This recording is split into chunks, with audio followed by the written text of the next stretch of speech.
Roberte de Rougemont. Ma mère a 91 ans et dispose d'une certaine fortune qui lui a été léguée par mon père, décédé il y a une dizaine d'années. Je suis enfant unique et ma mère est absolument seule, vous me faites rire comme ça, absolument seule au monde en termes de famille immédiate dont elle est la dernière vivante. C'est pour ça, là, absolument, il n'y a plus personne à être seul. Avec vous, bien sûr. Suis-je, par le fait même, automatiquement sa mandataire en cas d'inaptitude? La réponse, c'est non.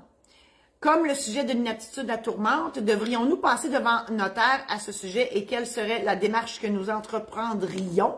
C'est dur à dire ça, entreprendrions. Bon, il faut savoir que l'inaptitude, lorsque ça arrive, tout dépendant du degré, et je dois vous informer que hier, 1er novembre, il y a eu une modification au Code civil et au Code de procédure civile en regard à tout ce qui touche l'inaptitude. Tutelle, curatelle, tout ça, ça a tout changé. Le mandat d'inaptitude n'a pas changé et inquiétez-vous pas pour ceux qui ont un mandat d'inaptitude, il est encore en vigueur, il n'y a aucun problème à ce niveau-là.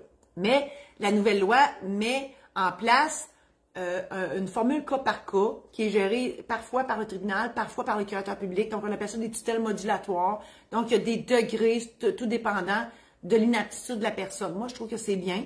Je ne sais pas comment ils vont gérer ça par contre, mais je trouve que c'est bien. Mais le principe à retenir, parce que ça n'a pas changé, c'est que le mandat d'inaptitude est nécessaire pour que les membres de la famille soient nommés mandataires. Il n'y a pas de nomination automatique de mandataire dans le cas d'inaptitude, de toute façon, dans aucun cas. OK? La seule exception que je peux dire à ce niveau-là, c'est les tuteurs de parents. Les tuteurs de parents, qu'est-ce que je raconte? Les tuteurs d'enfants. OK? Les parents sont tuteurs d'office de leurs enfants mineurs.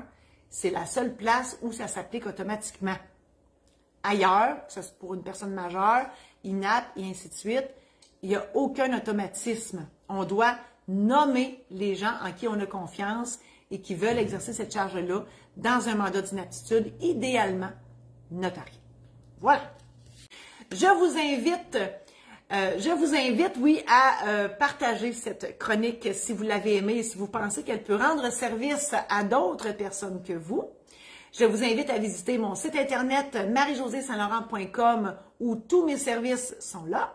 Je vous invite aussi à visiter mon site internet de maison d'édition saint-laurent.com où mes ouvrages sont offerts. Et en primeur, je vous annonce que je serai sur scène du 22 novembre au 20 décembre inclusivement, les mardis soirs, 19h à Amos, au bar Au Chac. Et ma chaufférence, hein, c'est pas un show, c'est pas une conférence, c'est une chaufférence, s'intitule « Vaut mieux en rire avant de partir ». Donc, les billets sont en vente sur Eventbrite. Et vous regarderez mes pubs, là, j'ai fait plein de pubs, j'en ferai encore. Vous cliquez sur l'image pour vous procurer un billet si ça vous intéresse. Et merci d'avance de le faire. Et voilà, merci infiniment d'avoir été là. Je vous souhaite une bonne fin de semaine et à la semaine prochaine.